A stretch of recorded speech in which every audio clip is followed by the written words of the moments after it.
Fala pessoal, tudo bem? Aqui quem fala é o Guilherme do canal Os Viajantes. Hoje nós vamos ter o nosso primeiro tema de história, obviamente, que é a Revolução Francesa, uma revolução que ocorreu de 1789 a 1799. Nessa revolução nós vamos conhecer as causas dela, as mudanças governamentais na França, a crise que a França sofria na época e a resolução dessa revolução, o final dessa revolução. Nós vamos começar com as causas dessa revolução, obviamente. As causas gerais foram a Guerra dos Sete Anos entre França e Inglaterra, más colheitas que geraram fome da população, crescimento populacional muito gasto com a guerra, tanto dos Sete Anos quanto ao apoio aos americanos em sua guerra contra a Inglaterra para sua independência, luxo da família real e melhor conhecimento das finanças do país. Com relação às finanças, surge a figura de Jacques Necker, que foi o ministro das Finanças francês, que escreveu um relatório em 1781 com relação à economia e os gastos do país, despesas, que levou ao conhecimento do povo francês, que finalmente eles conseguiram ter a dimensão dos gastos do governo, sobre o que o governo vinha fazendo. O relatório aumentou as críticas ao absolutismo, à família real e à nobreza, baseando-se no movimento iluminista, que pregava a liberdade, igualdade, um governo melhor, dentre outros motivos e princípios. Um exemplo é que de 1785 a 1789, por exemplo, as frutas aumentaram de 66% de seus preços, os grãos 70%, as carnes 67%, vinho 14%. Nos períodos entre uma colheita e outra, a quantidade de produtos diminuía e os preços aumentavam ainda mais, lembrando as más colheitas, que geravam o desabastecimento dos produtos e o aumento do preço, chegando a mais de 100% de aumento. Com o trigo em alta, o preço do pão, um dos principais alimentos da dieta francesa, crescia. Nisso, para tentar solucionar a crise, temos a reunião dos Estados Gerais, de 1788 a 1789, com cada um dos estados na pirâmide social francesa. No topo, o clero, tanto o alto e baixo clero, a nobreza, e suas subdivisões, plebeus do terceiro estado, sendo que os plebeus eram representados pela burguesia. Haviam várias discordâncias, e das que podemos citar as principais são com relação aos impostos. O clero e a nobreza queriam um aumento dos impostos, e o terceiro estado queria que todos pagassem impostos. Na época, apenas o terceiro estado pagava impostos. Outro motivo de discordância foi a votação, o motivo de votação. O clero e a nobreza queriam votação por estado social, ou seja, cada estado equivaleria a um voto.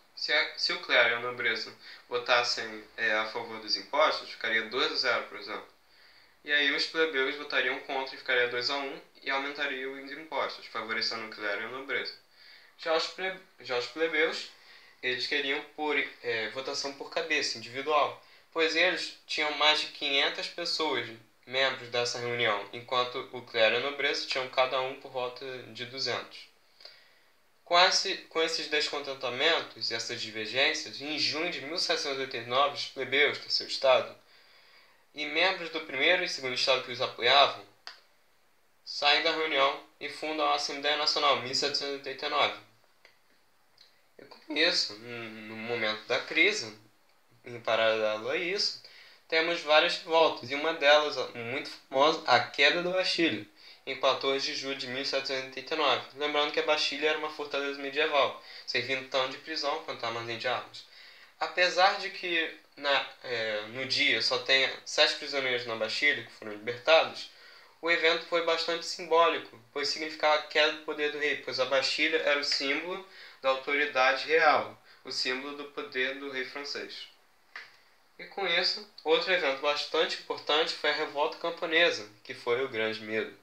3 semanas após a queda da Bastilha, a estrutura social do feudalismo francês, que na época ainda era uma sociedade baseada no feudalismo, e a estrutura estatal da França foram fortemente abalados, com invasões e saques em propriedades rurais de nobres, sendo elas promovidas por grupos camponeses, sendo que esses eventos influenciaram a Assembleia Nacional a abolir os direitos feudais. Esse evento ficou conhecido como Grande Medo, por causa que foi influenciado pelos boatos de que os nobres retaliariam dos acontecimentos revolucionários contra os camponeses, que, por sua vez, atacaram por impulsão. Nisso, os privilégios feudais foram oficialmente abolidos. Nesse caso, temos a formulação do Manifesto Formal da Revolução, a Declaração dos Direitos do Homem e do Cidadão, que foi discutida e aprovada entre 20 e 26 de agosto de 1789, que pregava coisas como propriedade privada, igualdade, direito contra opressões e dentre outras coisas, como igualdade de todos os homens perante a lei, como eu já disse, propriedade privada, segurança, que tudo isso era direito natural, inalienável e sagrado do homem. Nesse sentido, temos também outro evento bastante simbólico, Marcha de Outubro, ou Marcha das Mulheres de Paris. Com uma nova crise de hiperinflação e desabastecimento, as mulheres de Paris, principalmente as trabalhadoras dos mercados, foram até o Palácio de Versalhes a pé, em 5 de outubro, marchando, e foram lá e capturaram o rei e a rainha. O rei e a rainha só não foram feridos graças a Lafayette, comandante das tropas revolucionárias. Lembrando que a ideia não era ter uma revolução tão radical, era ser algo mais moderado, normal, morno. Nesse contexto, depois, sendo que isso aqui era 1789, em junho de 1791, a família real tentou fugir, mas foi capturada pelos revolucionários, que obrigaram o rei a prestar juramento à Constituição de 1791, que iremos falar depois. Houve então um período de monarquia constitucional, forma de governo em que o rei se submete a uma constituição. Nesse contexto, Olympe de Gouges, que participou ativamente da Revolução Francesa do lado das mulheres, sendo ela preocupada com a miséria, a crise e, obviamente, a situação das mulheres, criou, em resposta ao esquecimento, ao silêncio das mulheres nas leis revolucionárias francesas, a Declaração dos Direitos da Mulher e da Cidadã, em setembro de 1791, que incluía as mulheres tanto em direitos quanto em deveres, nas resoluções da Declaração, do Manifesto. Também aqui temos não uma charge, mas uma representação da época, sobre a Marcha de Outubro com as mulheres de Paris. E houve então a Constituição, que foi aprovada em setembro de 1791 pelos deputados da França. Entre as resoluções estão: o poder do monarca fora subordinado à Constituição, ou seja, monarquia constitucional.